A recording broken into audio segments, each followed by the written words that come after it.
এশিয়ার উদীয়মান অর্থনীতির দেশগুলোর মধ্যে প্রায় সব সূচকেই বাংলাদেশের পুঁজিবাজারের অবস্থান তলানিতে। প্রতিষ্ঠা ৬ দশকেও বাজার মূলধন লেনদেনে যেমন অগ্রগতি হয়নি, তেমনি বিদেশি বিনিয়োগকারীদেরও টানতে পারেনি দেশের অর্থনীতির অন্যতম এই খাত।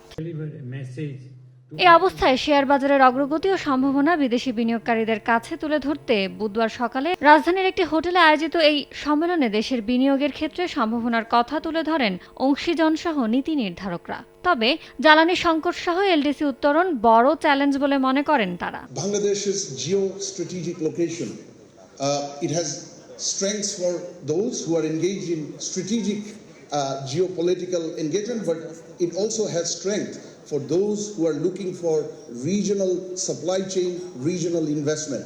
বিদেশি বিনিয়োগ টানতে রাজনৈতিক স্থিতিশীলতা বজায় রাখার তাগিদ বিদেশি উদ্যোক্তাদের। We need to make sure that you have the proper framework, accountability, governance in place. So please work on it.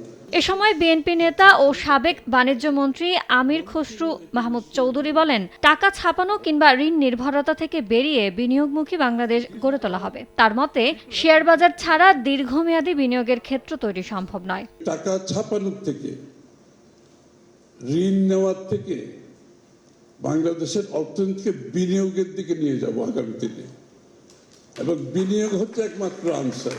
নির্বাচিত সরকার এলে দেশে যেমন অর্থনৈতিক স্থিতিশীলতা ফিরবে, তেমনি পুঁজিবাজারের উন্নয়নে বাড়বে গুরুত্ব ও কর্মকৌশল। ইয়ানুর শিফাত, সময় সংবাদ, ঢাকা।